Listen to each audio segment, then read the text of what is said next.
Hola mi gente, el Señor te bendiga grandemente, bienvenido a este tu canal Soplando Vida, en el cual seguimos desarrollando nuestra serie Datos Curiosos del Libro de Hechos. En esta ocasión estamos por ver el capítulo 9 y este capítulo es un capítulo muy emocionante porque nos relata la historia de un gran hombre llamado Saulo de Tarso, quien después se convertiría en el gran Pablo. Este hombre, Saulo de Tarso, tuvo cuatro encuentros muy importantes relatados en ese capítulo, cuatro encuentros que cambiaron el rumbo de su vida. El primer encuentro que este hombre tuvo fue el encuentro con su Señor Jesucristo. Justo yendo a Damasco, persiguiendo como animal feroz a la comunidad cristiana, el Señor Jesús se le presenta y le dice: Saulo, Saulo, ¿por qué me persigues? Cosa dura te es dar coces contra el aguijón. Al tener este encuentro Saulo con este hombre que él decía, ¿quién es este hombre? Este hombre al que le dicen Jesús, se quedó muy impactado, tan impactado que cayó del caballo. En ese instante el hombre quedó ciego. Tuvo que ser ayudado por sus compañeros y ser guiado a determinado sitio dentro de Damasco, donde tendría su segundo encuentro. Es increíble ver cómo este primer encuentro marcó una dirección en la vida de Saulo. Saulo estaba muy renuente al evangelio, pero el Señor le había puesto los ojos en él porque el Señor entendía que había ahí un siervo muy útil para la obra que él esperaba.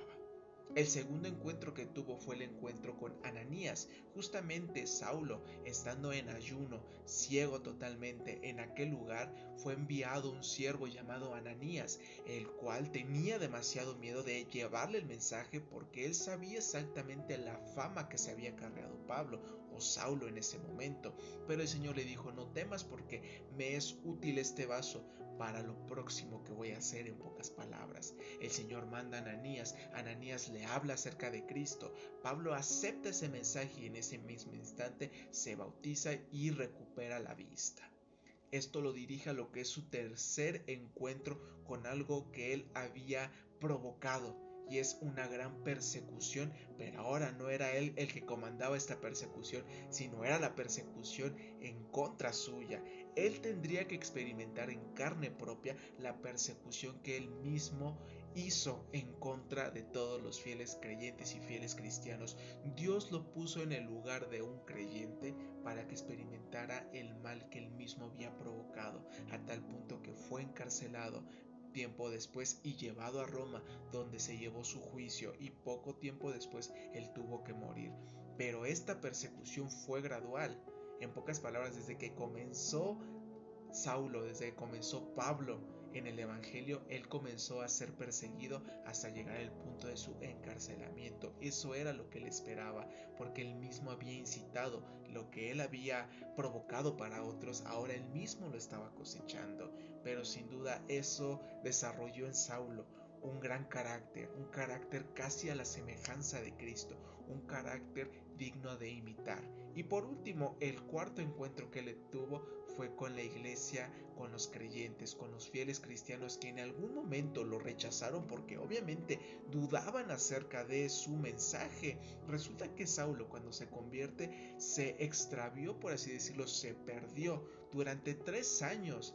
Dice la historia que él fue a Arabia y ahí estuvo totalmente solo. La mayoría de teólogos deducen que fue ahí en ese tiempo donde el Señor le dio instrucción específica a Saulo, es decir, un maestro personal, un maestro que tuvo cara a cara con Saulo para enseñarle acerca de la doctrina más básica del Evangelio. Es por eso que Saulo, cuando regresa con mucho arsenal, con mucho material para enseñar a los creyentes. Es por eso que las cartas que se escriben son fundamentales, son doctrinas principalmente, porque el mensaje que él recibió durante esos 3 años fue un mensaje muy especial, porque fue dirigido del mismo Cristo hacia Pablo. Por eso también se determina que Pablo fue el siguiente apóstol, porque él vio a Cristo, no tal vez de una forma física, pero sí de una manera espiritual.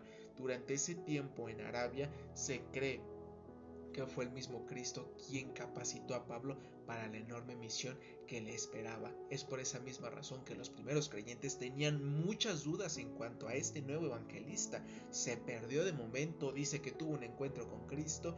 ¿No será esto una trampa?, muchos decían, pero después cuando comenzaron a conocer el mensaje que traía Pablo, el nuevo carácter que el Señor ya había creado en él, empezaron poco a poco a confiar en Pablo hasta llevarlo a lo que posteriormente fue el crecimiento enorme de muchas iglesias alrededor de la zona en la que él estaba. Poco a poco los creyentes fueron confiando y confiando en este nuevo hombre que ellos habían conocido de una forma, pero ahora el Señor había tenido un encuentro con este hombre, lo había transformado, lo había cambiado completamente.